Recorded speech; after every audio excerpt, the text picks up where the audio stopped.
Hi guys, welcome to my channel Pravalika vlogs. ఈరోజైతే నేను ఇంట్లోనే ఈజీగా ఎగ్ నూడిల్స్ ఎలా చేసుకోవాలో చూపిస్తున్నాను. ఒకసారి అయితే చూసేయండి. చూసిన తర్వాత ఒకసారి మీరు కూడా ఇలా ట్రై చేయండి, చాలా టేస్టీగా ఉంటుంది. ముందుగా అయితే స్టవ్ ఆన్ చేసి ఒక గిన్నె అయితే పెట్టేసుకొని అందులో కొన్ని వాటర్ అయితే పోసేసుకొని కొంచెం ఆయిల్ అయితే వేయండి. ఇలా ఆయిల్ వేయడం వల్ల నూడిల్స్ అనేవి ఒకదానికొకటి అంటుకోవు. నెక్స్ట్ ఇదైతే నేను మార్కెట్లో తీసుకొచ్చానండి. 10 రూపీస్ ఈ ప్యాకెట్.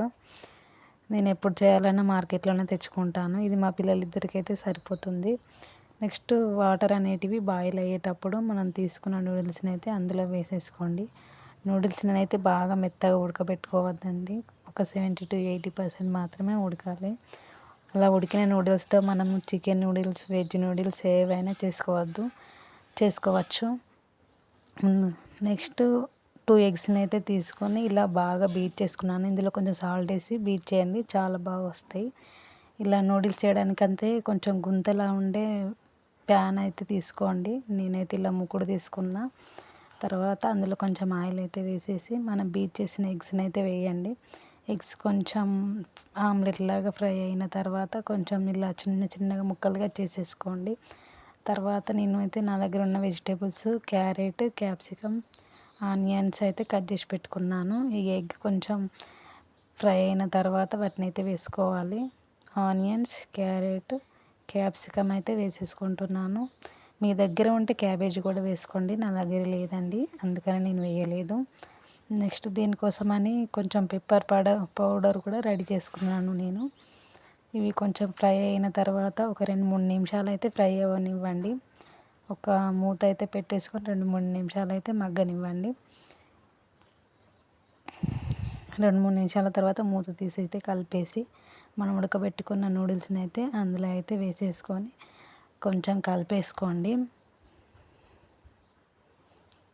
ఇలా నూడిల్స్ని అయితే కలిపిన తర్వాత మనము కొంచెం ఉప్పు, 1 స్పూన్ ఉప్పు, 1 స్పూన్ కారము అయితే వేసేసుకోండి. కొంచెం 1/2 స్పూన్ అంత గరం మసాలా, కొంచెం పెప్పర్ పౌడర్ అయితే వేసుకోండి.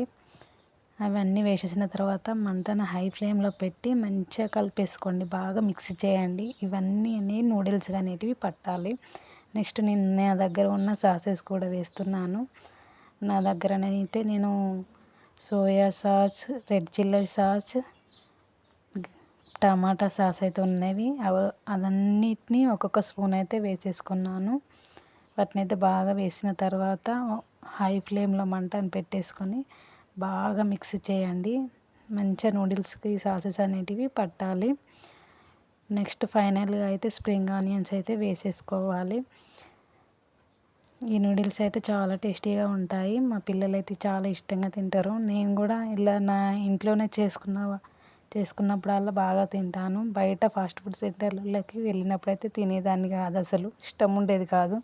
ఇలా ఇంట్లో చేసిన దగ్గర నుండి నాకు కూడా తినడం అలవాటు అయింది. ఇలా చేయండి, ఇంట్లోనే చాలా టేస్టీగా ఉంటుంది. మీ పిల్లలు కూడా చాలా ఇష్టపడతారు.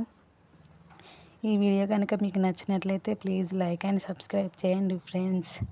మీరు లైక్ చేయడం వలన ఇలా ప్రాసెస్ తెలియని వాళ్ళు కూడా చూసే అవకాశం ఉంటుంది కదా.